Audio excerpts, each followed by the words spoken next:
Boa noite a todos. Eu vou fazer umas falas iniciais para dar algumas orientações sobre como funciona o Conversa de Portão.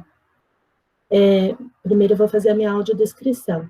Eu sou a Renata, sou uma mulher branca, gorda, de cabelos curtos, estou com brincos compridos nas duas orelhas, uma camisa toda colorida, atrás de mim tem uma estante, e à direita na imagem tem uma parede branca.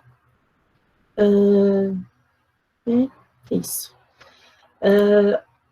Nós agradecemos a todos os participantes que estão aqui hoje conosco na nossa última conversa de portão deste ano. Ano que vem pretendemos continuar, e com o intuito de tornar mais acessível possível, fizemos uma parceria com a FENEIS, e queremos agradecer o professor Juliano, que acolheu nossa proposta. Os alunos da FENEIS estão preparando a interpretação em Libras para as nossas lives. Nós temos nos adaptado aos poucos, com bastante erros ainda, porém com um esforço sincero à linguagem neutra em nossas divulgações escritas, porque acreditamos que as lutas e as transformações estão atreladas à linguagem. Em tempos de distanciamento social, propor uma conversa de portão é um ato transgressor, é uma forma de aproximar, de reaproximar. O Conversa de Portão surgiu na Turma do Portão, da DEDIC, Cecibersário, da Unicamp, em que a professora Adriele, a professora Fabiola e eu estamos trabalhando nesse momento. Esses encontros vieram para abrir os portões do conhecimento, das trocas de experiências, das partilhas de saberes, em especial saberes que envolvam crianças, crianças bem pequenininhas, crianças maiores, crianças bem maiores. Este momento foi proposto para um bate-papo descontraído, mas não despretensioso, de assuntos que consideramos pertinentes e inerentes à educação. Embora abordemos de maneira geral, nós, anfitriãs dessa conversa, temos um objetivo em comum: dar visibilidade à criança como sujeito de direitos que é, protagonista de sua própria história, com sua própria essência, e produtora de cultura infantil, detentora e transmissora de conhecimento. Transpor os portões da academia, da universidade, de trazer para dentro dos portões das creches e outros espaços educativos discussões e práticas que tratem de uma educação diversa, artística, visual, afetiva, brincante, laica e etnográfica.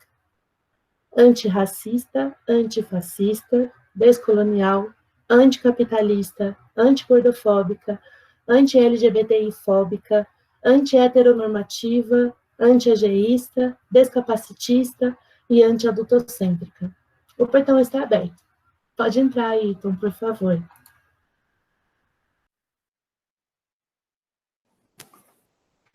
Boa noite, dá licença para chegar, né, porque é assim, né, que a gente chega. Boa noite a todas, todos e todos. Meu nome é Ayrton, sou conselheiro tutelar aqui na cidade de Campinas. Estou conselheiro nessa atual gestão, então essa é a minha terceira gestão no conselho. Sempre trabalhei na mesma região. Minha região é a noroeste de Campinas, compreende a região do Campo Grande. A proposta hoje de vocês, né, que é o racismo, intolerância religiosa, e quando eu conversei com a Fabiola, eu disse que nós íamos falar de racismo religioso, racismo / intolerância religiosa. Então, no decorrer aí da nossa troca, a gente vai dialogando e vocês vão fazendo perguntas sobre, e a gente vai trocando. Primeiro, bom, eu sou militante do movimento negro, eu estou na MNU, aqui de Campinas, no Movimento Negro Unificado, faço parte também da Nova Frente Negra Brasileira. Nós temos um grupo aqui em Campinas que se chama Adoráveis, que nós discutimos masculinidades pretas, e sou mestrando na Faculdade de Educação da Unicamp, onde eu faço a pesquisa, né, tenho pesquisado as questões do racismo / intolerância religiosa. A minha entrada no mestrado da Unicamp conversa um pouco com essa questão religiosa. Eu sou um religioso de matriz africana, sou um bandista, um filho de Ogum. Já vou fazer 7 anos agora batizado. E todo ano, na cidade de Campinas, nós temos a lavagem das escadarias. E como eu estou bem próximo de outras casas de santo, de pais e mães de santo, sacerdotes, sacerdotisas, eu estou sempre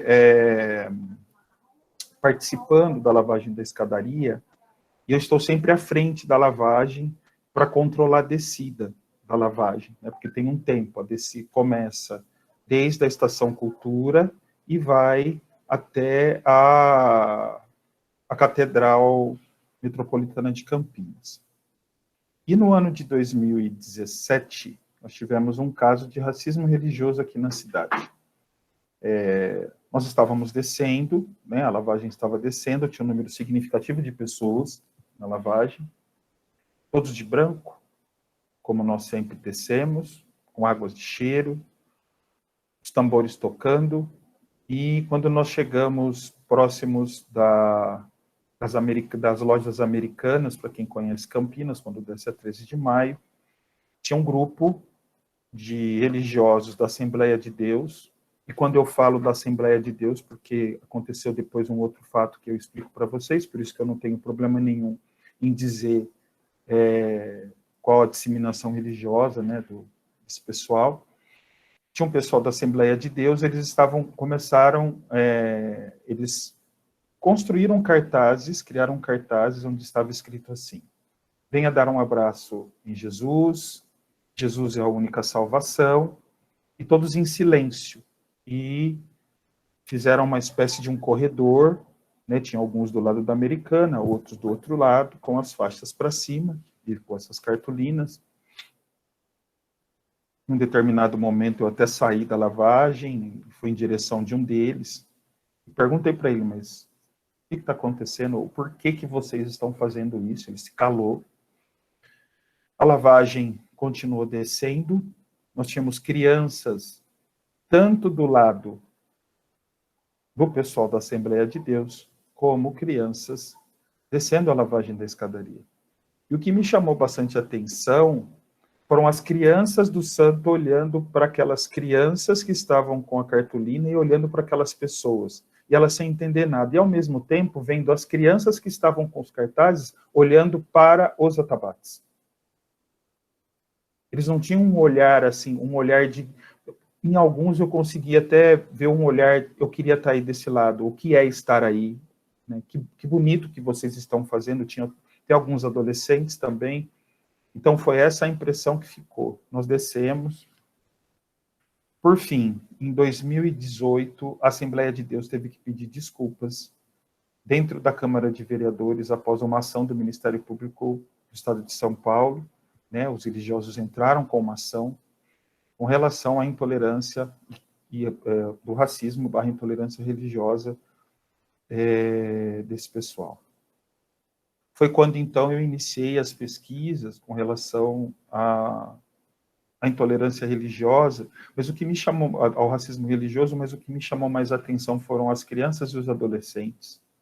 Eu, como um conselheiro tutelar, que garanto direitos, sabendo que o ECA prevê que a criança e o adolescente têm o direito, inclusive de escolha, ali, na minha opinião, em alguma medida, tinha uma violência de um lado, aonde os adultos ou esses racistas religiosos que estavam cometendo aquele ato, colocando as crianças no meio disso, ou até mesmo adolescentes no meio daquilo tudo.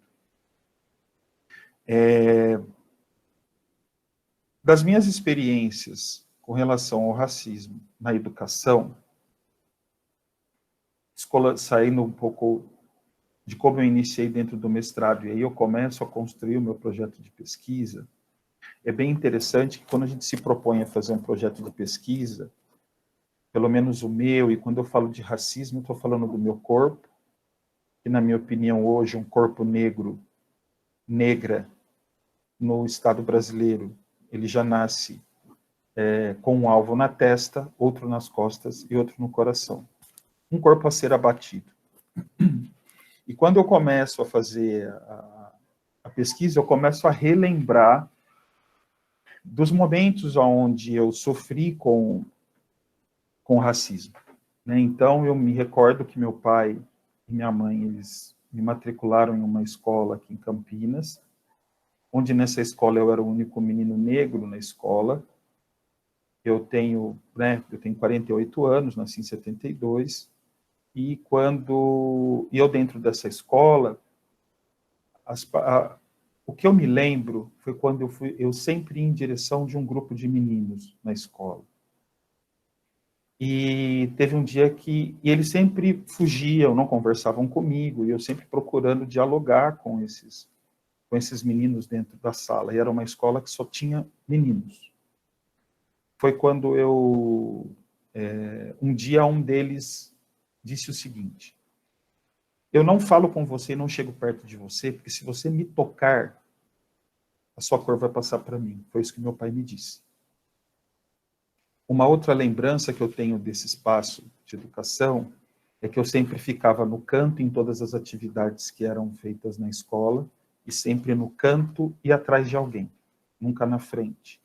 E para poder brincar com alguns jogos que tinham na hora do intervalo, eu não conseguia jogar com ninguém, e eu sempre tinha a esperança de que no final da aula meu pai ou a perua sempre atrasasse para que eu pudesse ter a oportunidade de jogar o que eu não consegui jogar na hora do intervalo. E sempre tinha um menino que também ficava, um menino branco, e que era o único que às vezes se relacionava comigo. Numa outra oportunidade, aí depois, mais para frente, eu fui para uma outra escola e me lembro que também na busca de dialogar com outras crianças, as professoras ou a professora sempre me chamou a atenção, e eu me lembro que num dia o rapaz que trabalhava na escola, quando a professora pediu para que eu fosse levado para a diretoria ou para a secretaria, ele passou uma corda nos meus pulsos e foi me levando até a diretoria, me colocou sentado, e depois ele tirou a corda. E me chamou bastante atenção, porque sempre quando ele buscava outros meninos, ele não levava ou não levou da mesma forma. Então, essa é a minha experiência dentro de um espaço da educação. Tive outras experiências boas e ruins, mas as racistas sempre ficam marcadas no nosso corpo, de alguma forma. E das experiências do racismo religioso, eu posso dizer que a Unicamp, a partir de olhares de pessoas brancas, quando eu estava com os meus fios de conta, as pessoas sempre olhavam indiferente ou com olhar preconceituoso. Tinha uma outra IA, a Marta, estava sempre comigo ali dentro da Unicamp. No começo, na primeira aula, na primeira disciplina que eu fiz, que foi com o Silvio Galo, ela sempre ficou ao meu lado, porque é isso também. Existe também um aquilombamento nosso dentro desse espaço universitário, ou essa aproximação nossa com os nossos iguais, justamente porque o racismo faz com que algumas pessoas também se afastem da gente dentro desse espaço universitário, que sempre foi elitista, e que existe hoje também um incômodo aí da branquitude com relação à nossa tomada de território, vou dizer assim.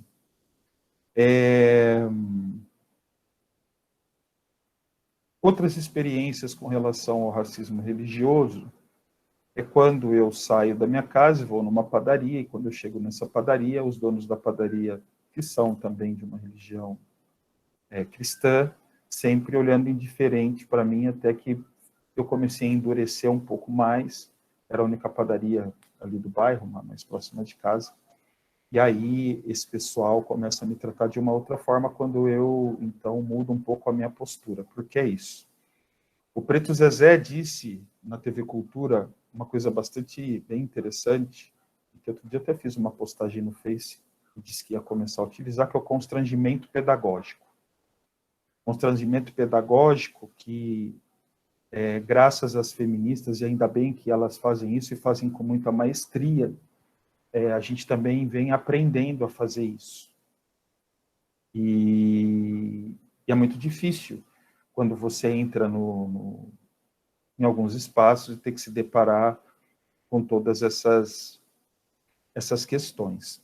Discutir racismo religioso, primeiro a gente precisa pensar no processo colonizador do território brasileiro. Primeiro que foi uma tomada de território, né? Houve um saque dos colonizadores para cá. Isso sempre com os católicos como uma grande força. Inclusive, sempre se utilizaram das palavras de versículos da Bíblia para esse processo escravocrata, seja dos indígenas, seja da população negra.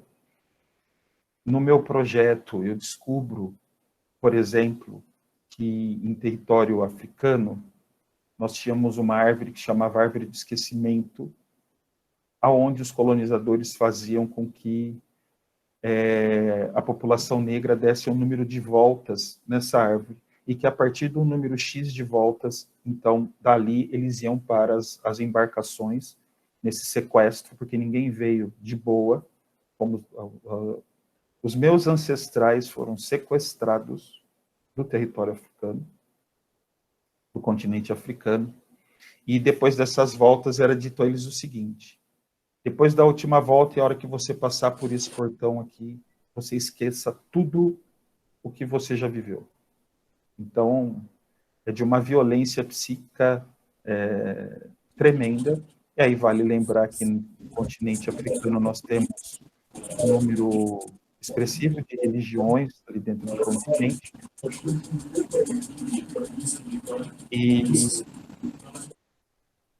E esse era um dos artifícios dos católicos nesse sequestro cultural também, e nesse racismo religioso que era perpetrado pelos católicos. Em território brasileiro, meu nome é Ayrton Pereira Júnior, e quando eu começo a discutir essas questões, eu tenho um problema com o Pereira. Porque quando eu descubro que o Pereira pode ter vindo de algum padre, para algum ancestral meu lá atrás, tudo isso eu já começo a debater e discutir com tudo isso. Né? Porque, afinal de contas, a população que vem de África, que foi sequestrada em África, eles tinham um nome, mas quando chegavam ao Brasil, os seus donos, então, tiravam esse nome e davam outro nome para a população negra. Somado a todo esse processo de conversão da população negra para a religião católica. Existe um outro momento também da nossa história, bastante interessante, que quando a Renata fala da questão do laico, e que alguns cristãos, alguns religiosos, teimam em dizer que laico é apenas a liberdade religiosa. Mas teve uma questão lá atrás, na nossa Constituição, porque a primeira ela não era laica, e o Brasil era, então, ou o território brasileiro, era, sim, um território cristão, e a partir do Iluminismo e da Revolução Francesa, também tem aí algumas questões com os protestantes, nessa, vamos dizer assim, guerra entre eles, e quando os católicos começam a perder força no Brasil, então é instituído o Estado laico. O Estado laico não somente fala sobre a questão da liberdade de você ter a sua religião, mas fala também da não interferência das religiões nas coisas do Estado. Então, fiquem com isso, a não interferência das religiões nas coisas do Estado. O tempo vai passando, o santo nunca morre, o orixá não morre. não se pode, não vai conseguir jamais fazer com que o orixá desapareça. E com isso, a população negra vai se reinventando. Então, aí nós temos o candomblé, nós temos a Umbanda, dentro do candomblé, as suas nações, a Umbanda com a sua religiosidade e outras religiões de matriz africana no Brasil, até que, então, nós temos ali no pós-abolição leis que continuavam ainda escravizando, fazendo a manutenção do processo escravocrata no Brasil. Por exemplo, no pré-abolição, aquela ansiedade dos libertos. No pós-abolição, a festa e depois a agonia de não ter para onde ir. Não foi... o Estado brasileiro não criou nenhum tipo de política pública para essa população, então não teve distribuição de terras, não teve trabalho, não tinha casa, então as pessoas ficavam na rua. Com isso foi, então, feito a lei de vadiagem. Então, quer dizer, você meio que faz a manutenção desse processo escravocrata, colocando a lei de vadiagem, então, você não pode ficar na rua, então você vai ter que ir para algum lugar. Com isso, você procurava novamente o seu dono e ele ali colocava os meus ancestrais numa condição de serventia, de escravo, a partir de um trabalho que não era remunerado, porque aquilo ali não era remuneração, a única remuneração era o chicote, era a chibata, era o estupro, né, principalmente das mulheres negras. Quando eu falo principalmente, porque foram corpos que foram extremamente atacados e violentados, porém, contudo, no entanto, o matriarcado teve um papel importante dentro desse processo, por conta de como as mulheres atuavam e atuam até hoje com relação à luta antirracista. E matriarcado também é falar das mães de santo, que muitas delas sofreram com a questão do racismo religioso. O tempo foi passando, aí nós estamos falando ali da era Getúlio, que também em algumas delegacias do Rio de Janeiro existem escritas que falam sobre isso, de elementos simbólicos da religiosidade que foram todos confiscados pelas delegacias e colocados nas delegacias, porque diziam que aquele terreiro estava irregular, e por volta dos anos 70, então, surge a Universal do Reino de Deus. Eu vou pedir aqui, antes de eu continuar, eu queria dizer o seguinte, eu não tenho problema com as religiões, eu tenho problema com o racista. Eu não tenho problema com pessoas brancas, eu tenho problema com o racista. Portanto, eu espero que todas e todos que estão aqui estejam preparados também para escutar, né, porque existe também a questão do lugar de fala. E caso eu ultrapasse em alguma coisa, no sentido que vá para esse lugar, porque eu sou machista, e caso eu avance, eu fale alguma coisa, eu quero ser sinalizado, porque também esse é um processo, a partir desse outro estudo, ou de toda essa leitura que eu venho fazendo a respeito de masculinidade. Os primeiros a atacarem as religiões de matriz africana, a partir dos anos 70, foi a Universal do Reino de Deus. O Edir Macedo, nos anos 80, ele escreveu um livro, que depois eu posso fazer a busca, e colocar para vocês.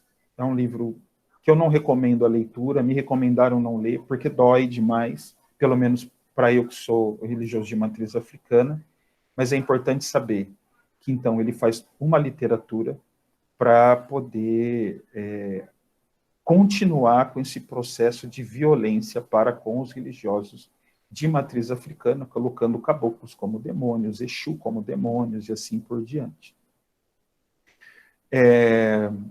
A partir da hegemonia dessas religiões e das várias ramificações de pentecostais e neopentecostais, é o que acontece atualmente no Rio de Janeiro e em outros territórios do Brasil, desses ataques que os terreiros sofrem a partir dessas religiões que eles colocam como demoníacas.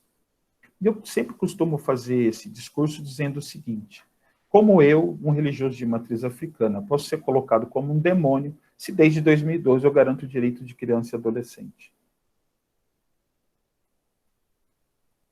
É estranho, né? Porque Inclusive, a Fabiola perguntou como é que foi meu dia hoje, e eu estava lidando com alguns casos que são bastante complicados em Campinas, quando a gente fala de direito de criança e adolescente. É isso que eu venho fazendo desde 2012.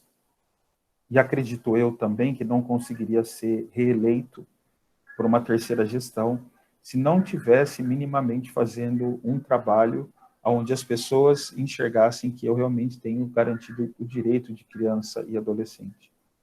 Então eu faço sempre essa provocação, porque essas religiões sempre pregam a prosperidade. Tudo você vai ter com eles, mas eu também tenho tudo no meu orixá, tenho tudo no meu exu, tenho tudo no meu caboclo.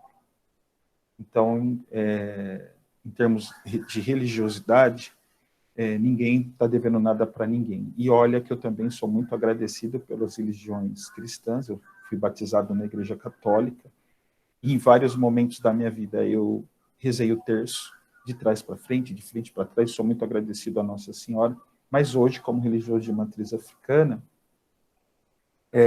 sei o quanto o meu Exu abriu os meus caminhos e me livrou de muitas coisas. Inclusive, o meu Exu me trouxe até aqui para estar nesse portão, para conversar com vocês. Laroê. Laroê Exu.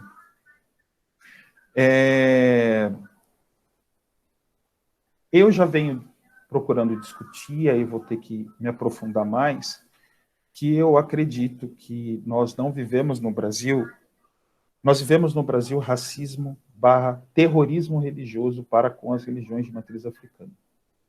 Na minha opinião, intolerância religiosa é da universal para o católico, quando eles falam assim, não acredito nesse terço, que você é de terço, ou alguém que vai lá e fala alguma coisa a respeito da Bíblia, ou nessa questão de quando falam que não acreditam em santos, né? Olha, você não pode acreditar numa imagem, tal, esse papo todo.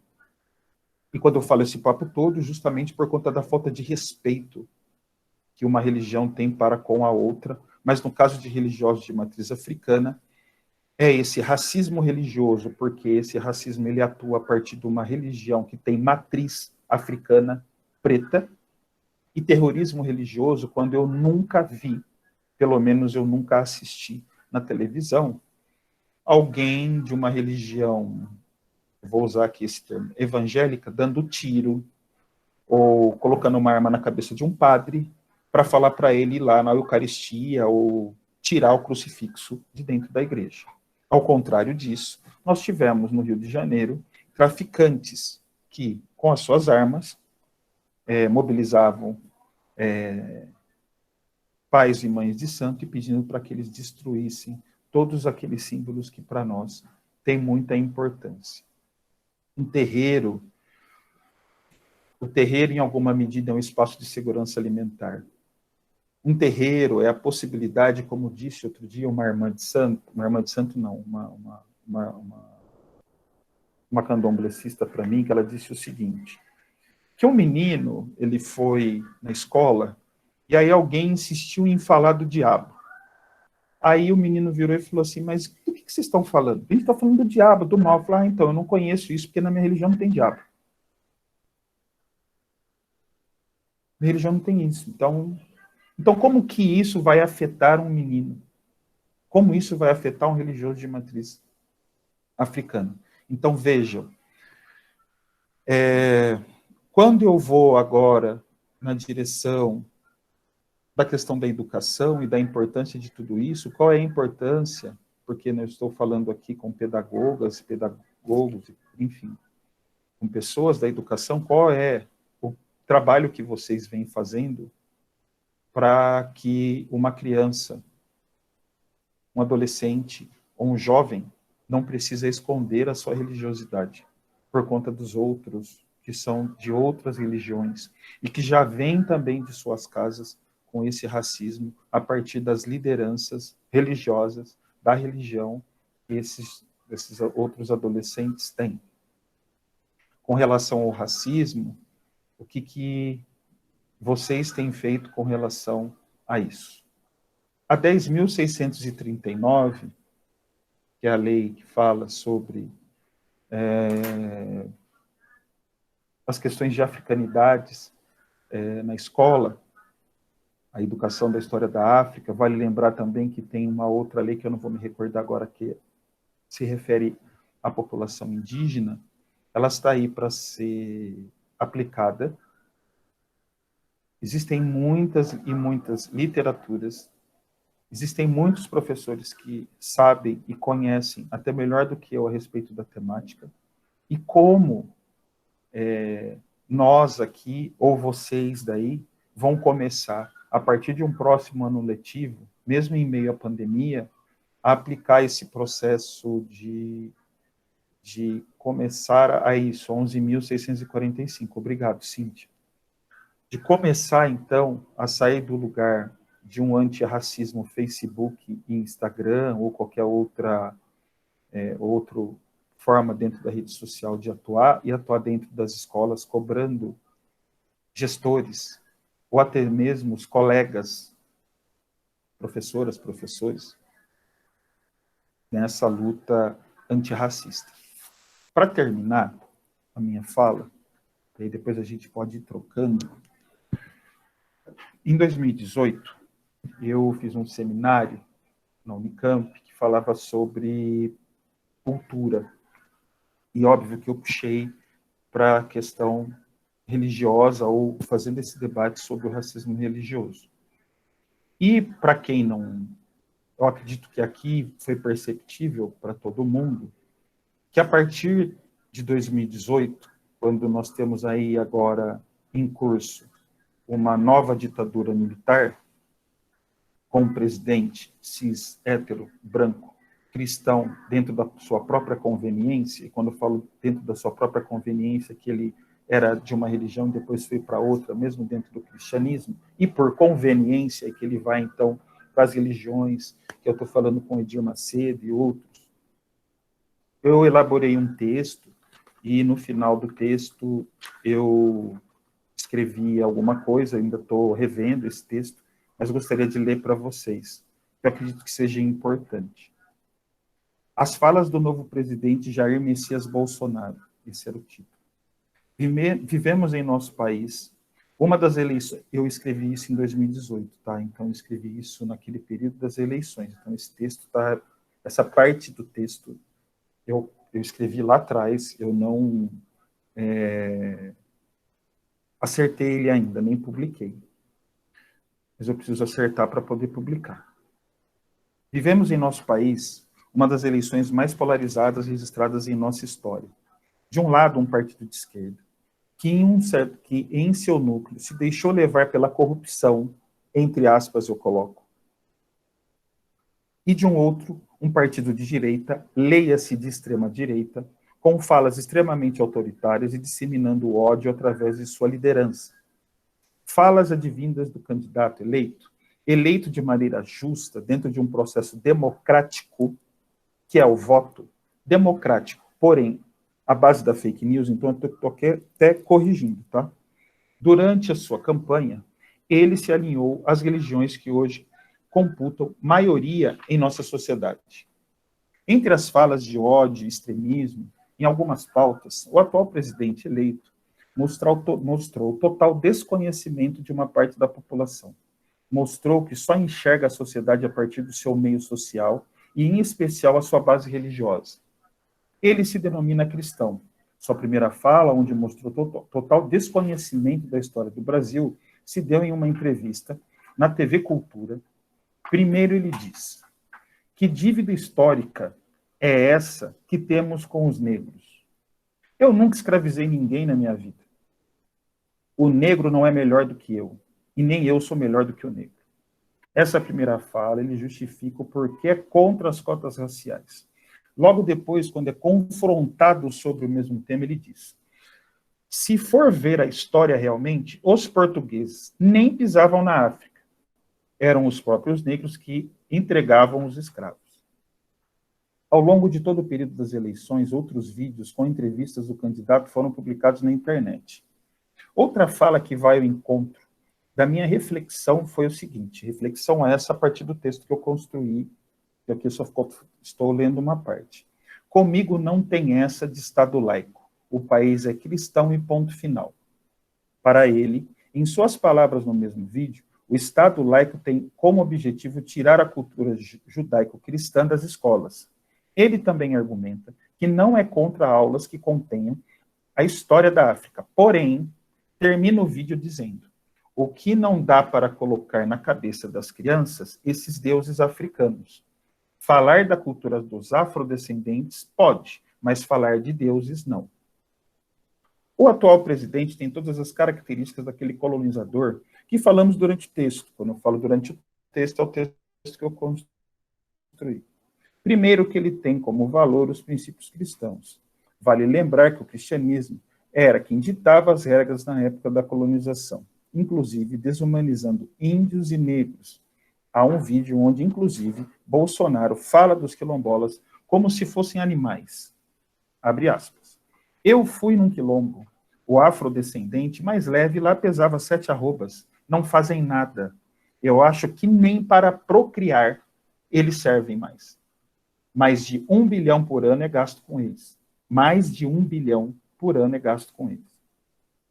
São eles, aí eu digo eles, são eles que demonizam as religiões de matriz africana. E segundo, primeiro, o que ele falou dos afrodescendentes. Segundo, são eles os que demonizam as religiões de matriz africana. E terceiro, não respeitam a laicidade do Estado, dizendo que o país é cristão, por ter a maioria de adeptos das religiões pentecostais, neopentecostais e católicos. No mínimo, que um governante deveria ter é o conhecimento do território que irá governar. Os valores igualitários que as religiões neopentecostais, pentecostais e católicas não conseguem enxergar, que todos são diferentes e que, a partir das nossas diferenças, temos demandas que nem sempre serão respeitadas devido à cor da pele, do gênero e de como o ser humano se identifica. Que possamos refletir sobre essa questão. É horrível ter a sensação de que você poderá ser cerceado ou perseguido por conta da sua religiosidade. É triste saber que a África tem tantas riquezas culturais e isso é sempre apagado. Terrível saber que deuses como Zeus e outros são bem aceitos na sociedade, ao contrário de Xangô, Caô Cabecilê, meu pai, que é a divindade da justiça e apagado por conta daquilo que chamo de racismo religioso. Por enquanto é isso, pessoal. Obrigado.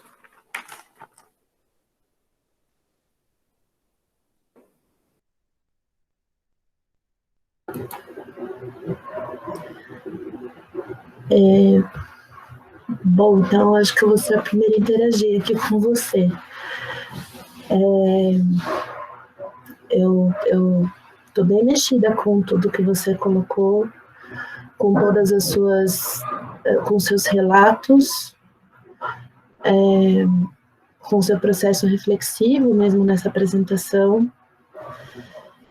E eu tô extremamente agradecida, Ayrton, por você estar com a gente hoje, essa noite, porque eu tenho a impressão de que a gente ainda caminha numa superficialidade muito grande quando fala de racismo, quando fala de educação, quando fala de intolerância religiosa, quando fala de ancestralidade, enfim, todas essas temáticas. E a gente está no momento que essa superficialidade passa a ser perigosa, né, diante desse governo. Mas se manter nessa superficialidade é um risco que eu acho que a gente não deve estar disposto a permanecer, né? Você leu esse texto maravilhoso que você escreveu, eu gostaria muito de que você compartilhasse ele conosco, se for possível. E enquanto você estava falando, né, sobre a fala do Coiso, me veio à mente a colocação do Mourão também, né, a afirmativa de que no Brasil não existe racismo, com tanto desprezo, né, e com negação à nossa própria história, né, uma postura cega, né, que recusa a nossa história, que recusa a nossa ancestralidade, que enfim, que não é só uma colocação ignorante, é uma colocação de ataque, né? E eu também sou umbandista e eu fiquei muito interessada quando você nos apresentou propostas diferentes, né, do que você poderia trazer. Eu fui... Axé. Eu fui a quem foi mais entusiasta, assim, pelo tema, porque é claro que eu vivo essa situação de ser um bandista de uma forma muito diferente da sua, por ser uma mulher branca, né? Mas quando eu penso isso no universo infantil, assim, e alguns relatos que eu acompanhei, eu fico pensando o quanto a gente está em débito, sabe, com a educação, de não discutir esse tema. Porque, por um lado, a gente tem uma lei que permite a religiosidade como disciplina na educação, embora facultativa, mas ela permite. De outro lado, a gente tem a mesma Constituição que vem e coloca que o Estado é laico, e a gente não vê a colocação, a prática disso em nenhum lado nem no outro. A gente tem um Estado, a gente tem uma bancada de uma religião dentro do Congresso, então como é possível a gente dizer que a escolha é facultativa pela religiosidade na educação, quando a gente tem uma grande porcentagem, né, do Congresso ocupada por apenas uma religião? Né, e reafirmando o que você diz, a questão não é da gente se posicionar contra esta ou aquela religião, pelo preconceito, né, mas de lutar pela liberdade de escolha das religiões, de existência das religiões, de permanência das religiões, de acesso às tradições. Inclusive, eu acredito que uma educação que se disponha, que se coloque como uma educação libertária, é uma educação que bebe o tempo todo nas tradições, na ancestralidade, para seguir em frente. Né? Então, quando eu assisto um documentário em que uma criança negra do candomblé, que chega, de repente, com um corte de cabelo diferente, por alguma questão da tradição ali do seu terreiro, e isso não é discutido ali, isso é negado, ou quando, no meu estágio, eu passei por uma escola pública aqui em Campinas, em que todos os dias a escola inteira, era uma escola de educação infantil, fazia fila e rezava o Pai Nosso. E aí, quando eu vejo isso acontecer e me pergunto, mas e as outras rezas? Né? E as outras manifestações? E no ambiente em que eu trabalho, não perceber nenhum interesse pelo questionamento sobre isso da ampla maioria das professoras é o que me preocupa, porque, ao mesmo tempo, é justamente o que facilita esse Estado avançar desse jeito tão ditador, desse jeito tão intolerante, desse jeito tão desrespeitoso e preconceituoso. Eu vi nessa semana, né, eu acabei adicionando você no Instagram para conseguir fazer a divulgação e tal, e eu vi que você divulgou um documentário na Netflix, chama Sankofa. Eu assisti ele inteiro, e dos portais, né, que você citou, dos portais do não retorno e tal. E eu queria perguntar para você como você acha que a gente poderia... Ih, ele caiu, gente? Não estou vendo ele aqui mais. Caiu. Então vamos esperar. Vamos aproveitar esse momento. O quê? E fazer formular perguntas. Voltou. Gente, desculpa, imagina, você caiu na hora que eu ia te perguntar. Você falou que você foi no meu... Você passou a me seguir no Instagram para poder fazer a divulgação do dia de hoje. E aí eu vi uma indicação sua pelo documentário Sankofa, e eu acabei assistindo ele inteiro, né, e me dava muita dor todas as vezes que eles mostravam os portais do não retorno, né? E eu fiquei pensando muito sobre que caminhos de não retorno a gente tem traçado no nosso dia a dia na educação, quando a gente deixa de se questionar, quando a gente deixa de tratar sobre esses assuntos. E aí a minha pergunta para você é: o que você acha, o que você indicaria, qual seria um começo para a gente, enquanto professor, professora, professore, caminhar de uma outra forma na educação, sobre essa questão da religiosidade. E eu vou ler aqui, antes de você falar, o que tem rolado aqui no chat, para que fique gravado também, para a gravação do YouTube.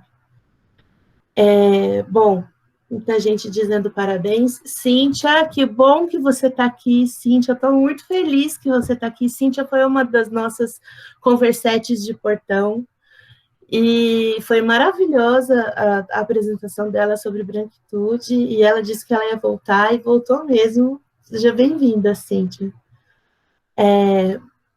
As pessoas estão te agradecendo. A Cíntia confirmou, né, superficialidade com que são abordadas as questões sobre racismo, e complementa dizendo: eu acredito que há uma distorção na compreensão do que seja laicidade, principalmente no campo da educação. Cíntia, se você quiser abrir o microfone para falar, é só sinalizar para a gente. Yara Miorim: sinto que as pessoas entendem escola laica como negar a existência de religião, como se não pudesse falar da existência de religião, e como não falar sobre isso, vendo tanta intolerância religiosa, principalmente com as religiões de matriz africana? É uma pergunta para você. E eu vou só pedir aqui, para que quem quiser abrir o microfone, é só sinalizar, a gente vai organizando pelo chat, e não se esqueçam da audiodescrição. Bom?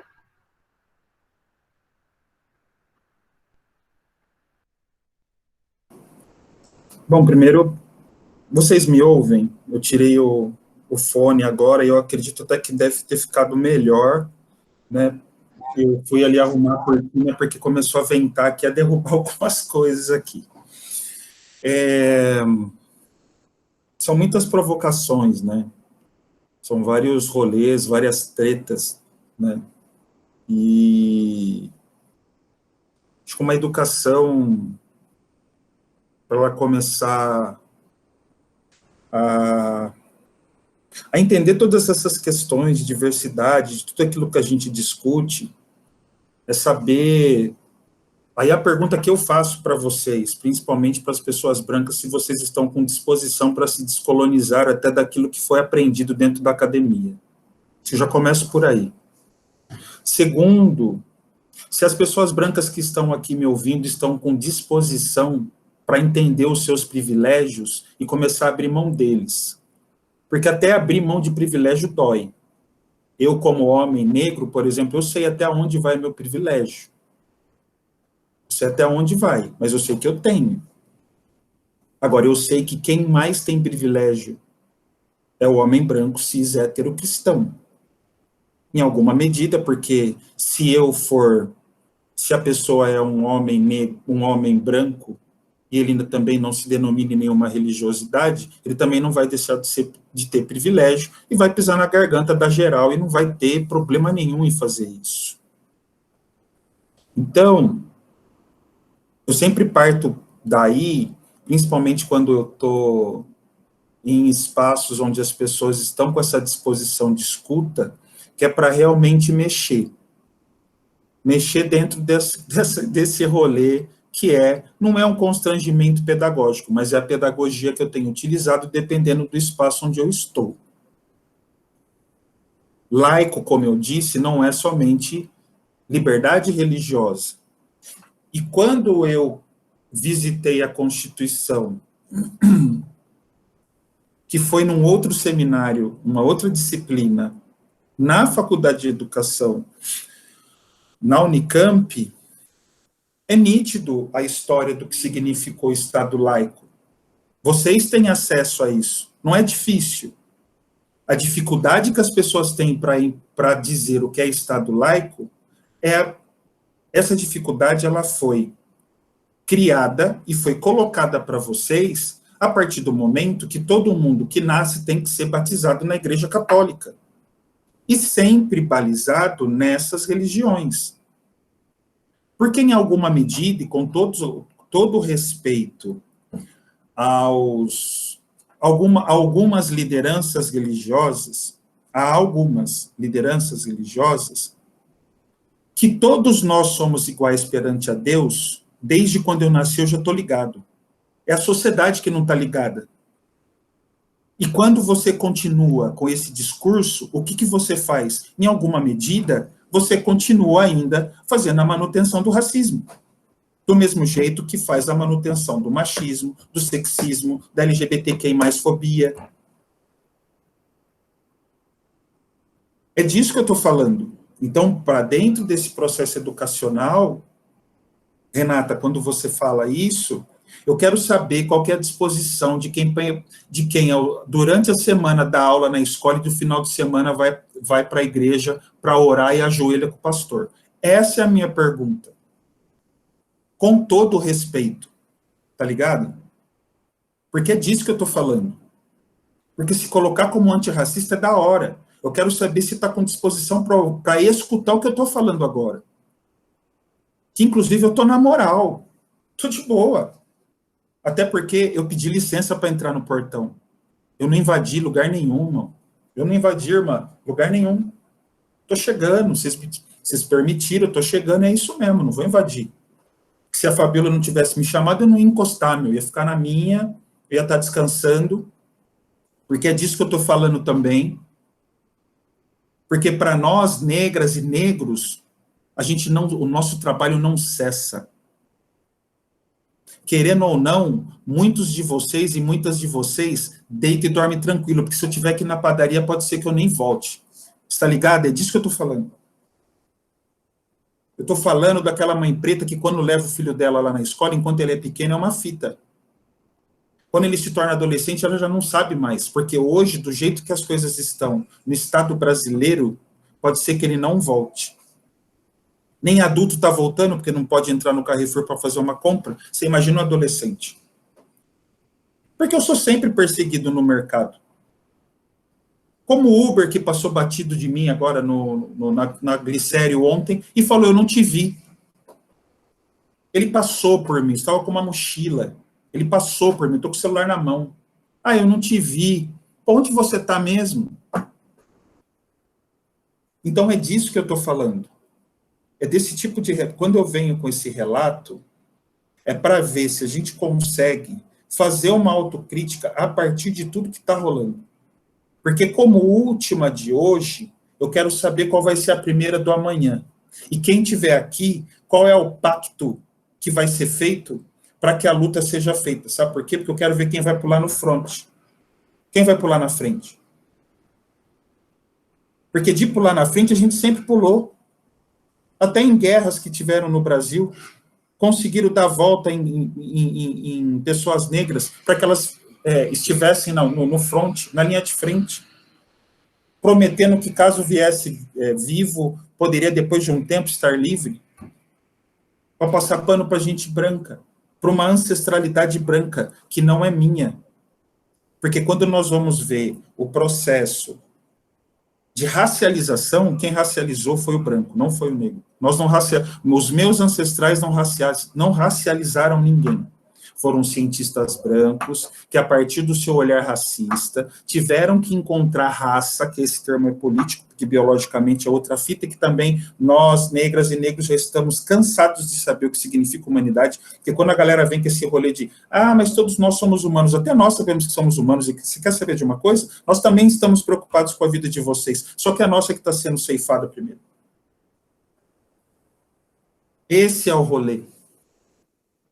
Então, para dentro da educação, quando é que algumas professoras, quando estiverem dentro da sala de aula e tiverem que se referir a um menino negro, vai ter nome aquele menino, ao invés de ser pretinho para aquela amiga do lado branco. Então, sabe aquele pretinho? Porque o menino branco tem nome. Criança preta, dentro da escola é aquele pretinho, aquele mais escurinho. Mas o menino branco, de cabelo loiro e olho verde, ele tem nome, o Pedrinho. O fulaninho, o ciclaninho, e assim por diante. Tem livros que falam sobre isso, tem estudos que falam sobre isso, mas existe um negacionismo a partir desse lugar de pedagogos ou pedagogas, que também existem brancas e brancos, e que aí fazem esse rolê, e que também discutem dentro da sua religiosidade e tal, enfim. É isso que eu também debato e discuto, entendeu? Quando é me feita essa provocação daquilo que a educação pode fazer. Porque, em alguma medida, o racismo me fez me distanciar da escola. E não foi fácil.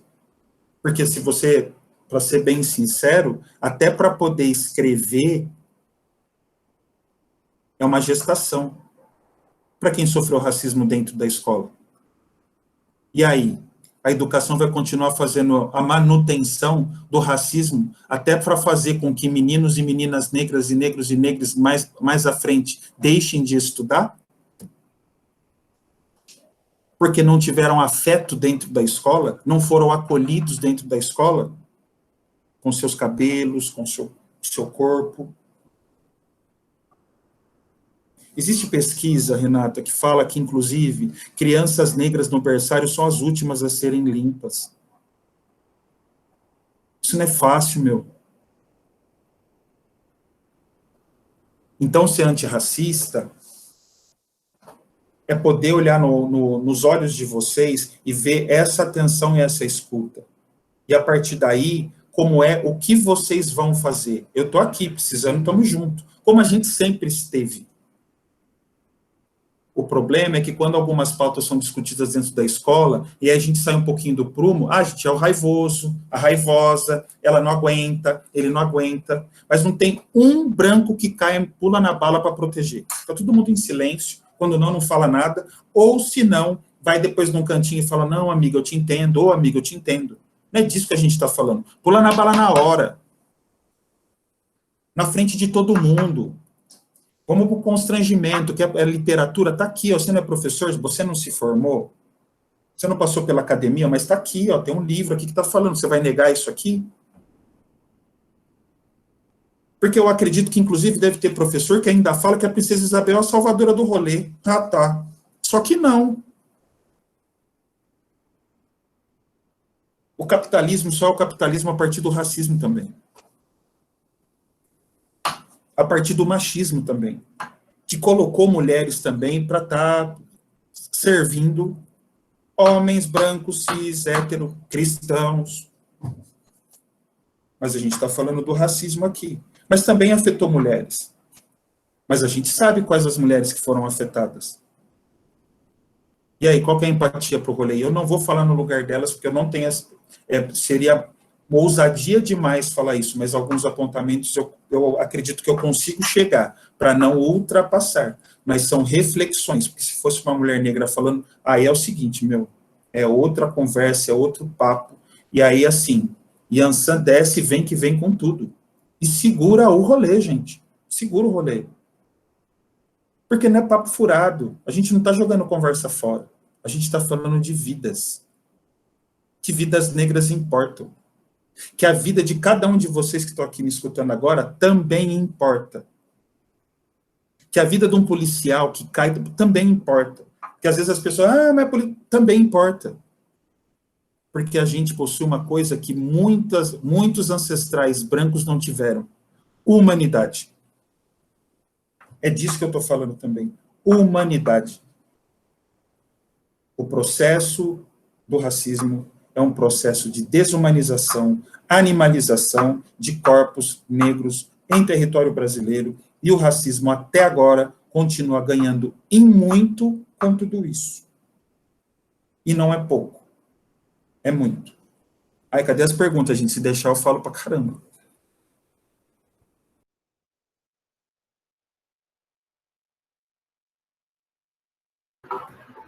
Cíntia, você tem certeza?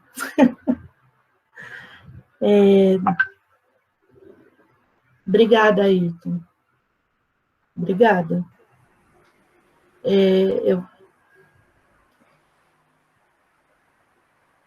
Eu acho que é isso mesmo, sabe? Assim,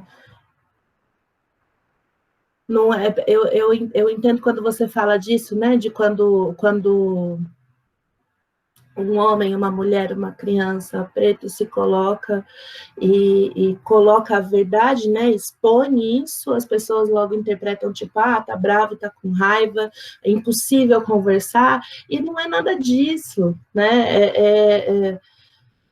A gente branco, assim como nós mulheres, a gente pede, insiste há tanto tempo, né, para os homens, ó, é só ouvir, identifica seus privilégios, o caminho começa aí, de resto estamos juntos para construir para tocar em frente, sabe? Não é nem construir, é tocar em frente, seguir, né? E eu agradeço muito as suas palavras, agradeço muito as suas chamadas de atenção tão assertivas. E eu não tenho nem o que dizer, é isso mesmo, sabe? Eu acho que qualquer mudança na escola começa a partir do reconhecimento dos privilégios das pessoas brancas ali. Cíntia, você abriu sua câmera, abriu seu microfone. Boa noite. Estão me ouvindo bem? Estamos sim. Boa noite, querida.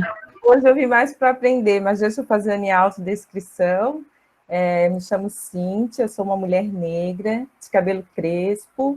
Hoje eu estou de coque e com um turbante preto. Eu visto uma blusa preta com amarelo e atrás de mim tem uma biblioteca, uma mini biblioteca e um armário. Então, é só agradecer as tuas falas, né, Ayrton, que nós estamos nessa luta há muito tempo, e tudo que tu fala, eu me reconheço, eu me vejo nesse lugar, são histórias privadas com dimensões coletivas, né? É difícil vocês conversarem com uma pessoa negra que não vai relatar o quanto esse lugar institucional, seja na educação infantil, ou na escola, ou na universidade, não feriu e não deixou chagas, né? E depois é um processo que a gente tem que se reconstruir e buscar também as nossas origens, porque às vezes as pessoas acham que a gente se constrói positivamente, não, muito pelo contrário, a gente constrói uma identidade negativa. Imaginem uma sociedade contra você, né? Você não entende que violência é essa. E, Ayrton, na tua fala, eu acho muito importante quando tu vai partir do ECA. Eu acho que o ECA ele ainda ocupa um lugar muito marginal dentro dos espaços de educação. A gente ainda não dá devida importância para o ECA, a parte pedagógica do ECA. O ECA ele dialoga diretamente com a escola, diretamente com a gente, professor, pedagogo, como defensores do direito das crianças. E quando a gente vê esse tipo de violência, porque o racismo é uma violência, é um direito que está sendo negado, é a violação do direito dentro de um espaço que deveria proteger essas crianças, né? Então, só agradeço a tua fala, a gente tem muito ainda do que trilhar, e vou te dizer que eu faço coro junto contigo nesse lugar de intelectual que tu fazes, eu também faço, porque eu acredito que não cabe mais a gente estudar tudo que a gente estuda, palestrar, para vir dialogar com pessoas, e como você bem disse, as meninas abriram um portão, e esse projeto, vocês estão de parabéns, tá? Vocês estão de parabéns, eu estou adorando, às vezes eu não consigo acompanhar no próprio dia, mas eu assisto no YouTube, recebi a gravação de vocês, então, assim, não cabe mais eu ter que me tá cuidando com o que eu vou falar, informação para professores como eu. Eu acho que o papo agora é sério, não tem mais o que recuar, não tem mais justificativas, não tem mais como a gente justificar algumas coisas, a legislação está aí, material a gente tem de acesso, a gente produziu uma quantidade de material, de conhecimento nessa pandemia, que é absurdo, é uma quantidade de conhecimento absurda, gente. A quantidade de conhecimento que a gente produziu, então, assim, não tem mais para onde ir. Então, o caminho é esse, as pessoas se olharem, buscarem a sua humanidade, porque o racismo sequelou a todos. Então, o Francis Fanon vai dizer, né? Aquele que desumaniza foi desumanizado também. Então, o branco vai ter que buscar a sua humanização também, porque ele foi desumanizado, porque só daí a gente vai conseguir avançar. E o diálogo é esse, que lugar os meus colegas, as minhas colegas de trabalho brancas vão se colocar, né? Não dá mais para ficar na sombra, nas costas, e eu também assisti a fala do Preto Zezé, e também acho que essa colocação dele, do constrangimento pedagógico, ele cabe muito para os nossos espaços de educação, e fui mais além, que a Elisa Lucinda, poeta, atriz, ela vai dizer, vai escolher o quê? Ser uma abolicionista moderna ou vai continuar sendo uma escravocrata? Então, é uma questão de escolha, né? Eu digo que agora é uma questão de escolha. Então, gente, é um pouco isso. Ayrton, eu aprendi muito com a tua fala. Quando tu partes do ECA, é muito interessante, porque dá um sacudão para a gente pensar, cadê o ECA no nosso currículo? Cadê o ECA nas nossas práticas pedagógicas, nas minúcias do cotidiano, no tratamento, no olhar? A gente tem histórias absurdas, gente. Uma criança chamada Iemanjá não era chamada pelo nome, pela professora, era chamada ou menina ou outra coisa. Vocês imaginem a intolerância, assim, a intolerância e a ignorância, porque para além de ser um nome de um orixá, tem uma outra língua, que é Iorubá, que tem outro significado. Então, vocês imaginem o quanto de ignorância tem ainda nas nossas práticas. E o que o Ayrton falou é urgente a gente se descolonizar dessa universidade colonizadora. A gente faz parte de uma universidade colonizadora que ainda está apegada no Brasil colônia, né? E não quer mexer na epistemologia, porque conhecimento é poder. Então, por isso que a universidade se fecha para as questões, né? Para os que estão às margens desde sempre, porque conhecimento é poder. Então, assim, só tenho a agradecer a vocês, Ayrton, assim, a tua fala foi maravilhosa, assim, só te agradecer, força, porque a gente sabe que a caminhada é longa, a história é isso, idas e vindas, e a gente vai ter que superar essa fase, e agora se posicionarem em que lado da história elas estão, né? Então, um abraço e muito obrigada. Eu acho que já falei até demais, gente, porque quando eu começo a falar, eu não paro. Obrigada, obrigada mesmo. Um beijão para vocês. Ô, Cíntia, primeiro, obrigado pela fala. As pessoas não podem misturar as coisas ou entender que existe ódio na minha fala, que não é ódio, é posicionamento. É diferente. Porque se for para ver nós com ódio, eu estou para falar para você que o Brasil estava pegando fogo agora.